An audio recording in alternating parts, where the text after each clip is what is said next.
I've debated hundreds of people about the shape of the Earth, evolution, the Big Bang, young Earth creationism, and more. And now, you can too. Rational Answers to Stupid Questions is my book that covers all these topics and more. Or if you simply like learning about science, I did tons of research and there's lots of great content. The book is available on BookBaby, who did all the design, printing, and editing of my book. If you ever want to write and publish your own book, they have an incredible staff that can make that dream come true. Check out the link in the description. Enjoy the video.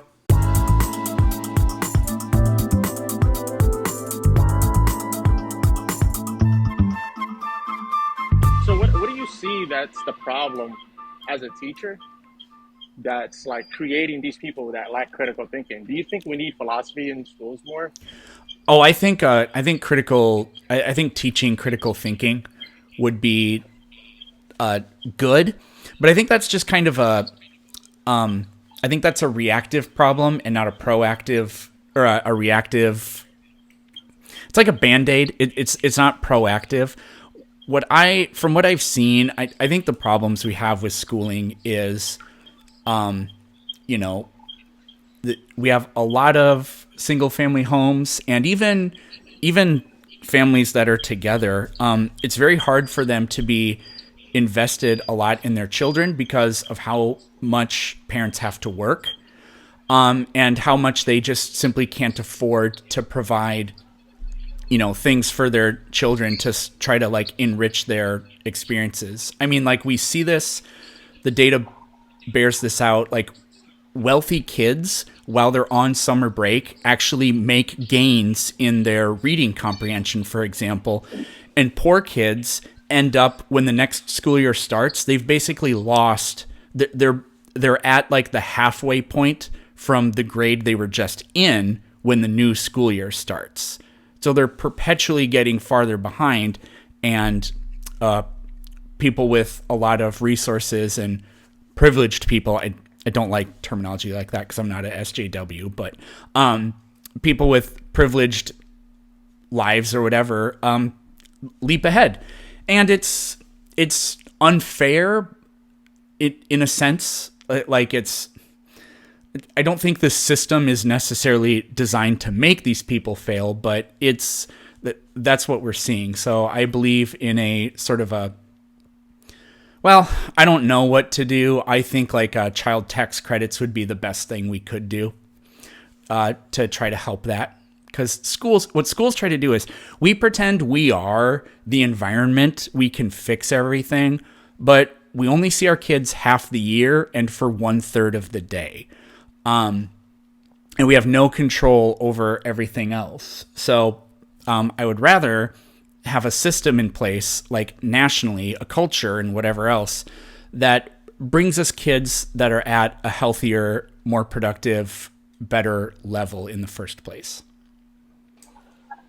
Okay, so I was thinking because I want to go into policy and stuff, or creating programs to help young people think more critically. Because I studied philosophy in college, and I feel like philosophy changed my life, giving me the tools to think about the world better in a more objective sense, and critically analyze everything and be more skeptic and not just believe everything I see and hear.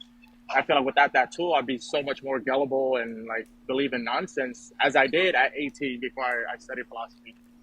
And so I feel like that tool being is basically philosophy is majority being studied in college, or that's a paywall behind such a critical tool to be given to people. So I feel like if we started to teach philosophy earlier, maybe in grade school, maybe at least middle school, potentially it could increase the critical thinking skills of the masses.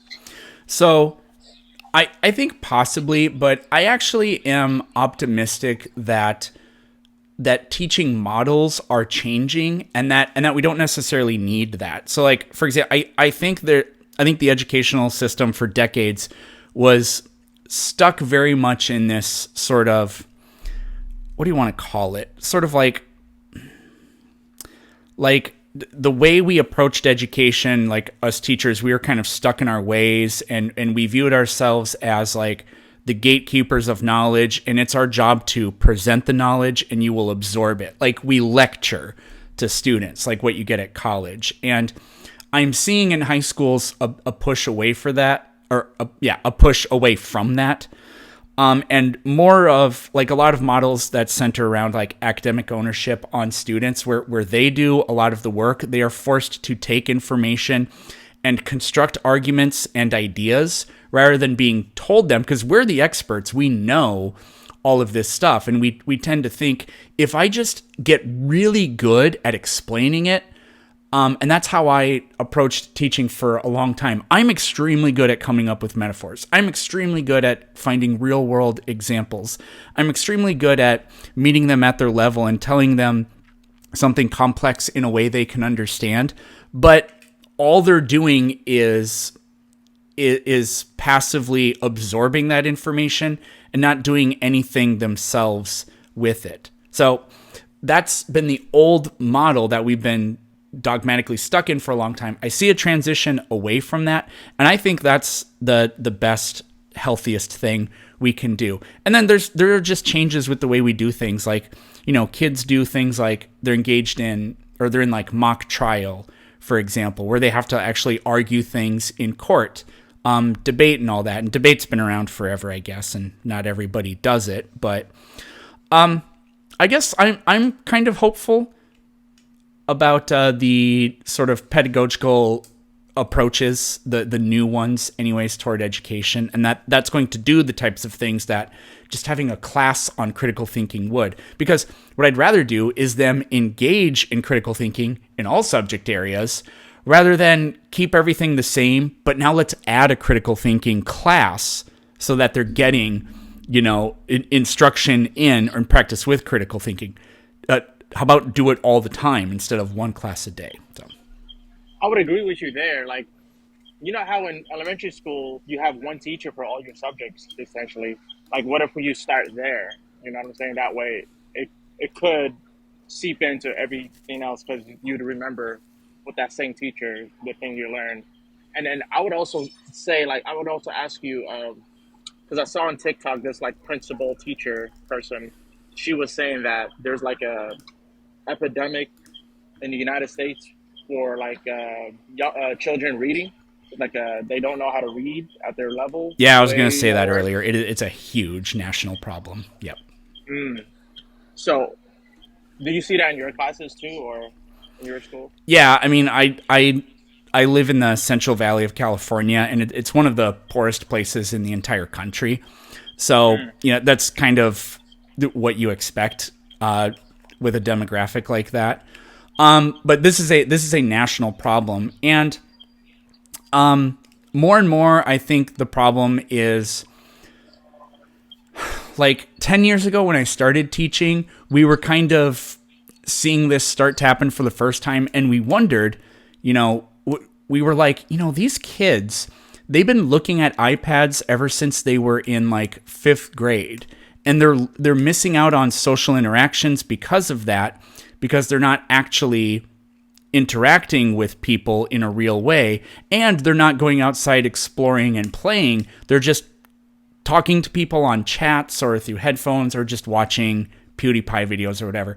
Now we're at the point where these kids, their entire lives have been like that, and we all know that you can't go anywhere and see parents not babysitting their kids by just having, like, every single time I go to the grocery store, I mean, you see full-grown ass kids sitting crisscross applesauce in the shopping cart, just looking at a phone or an iPad or whatever. I'm like, have the kid fucking run around and touch everything and yell at them, because that's how you actually develop as a human being. Really? So you think the technology is stifling the development? Absolutely. Development for real? Absolutely. You don't think it could be a tool to develop? No, because it's fundamentally designed to be an entertainment device, and the people that create the apps specifically, like, they take a scientific approach to making it as addictive as possible, because that's how they make money. Time on screen, or time on, what do you call that? I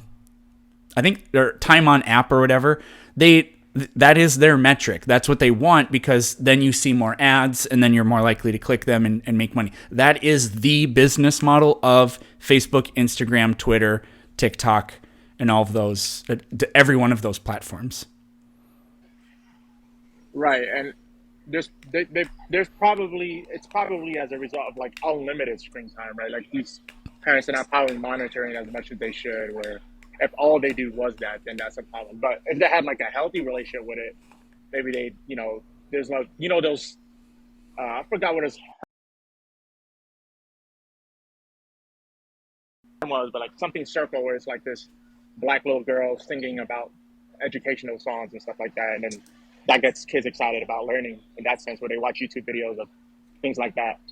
I can see how it could be useful, but you're probably right where the reason that it's not useful so far, or it's not being seen as helpful, is because there's like unregulated by their parents, where they just get unlimited time and they don't get to interact in the world.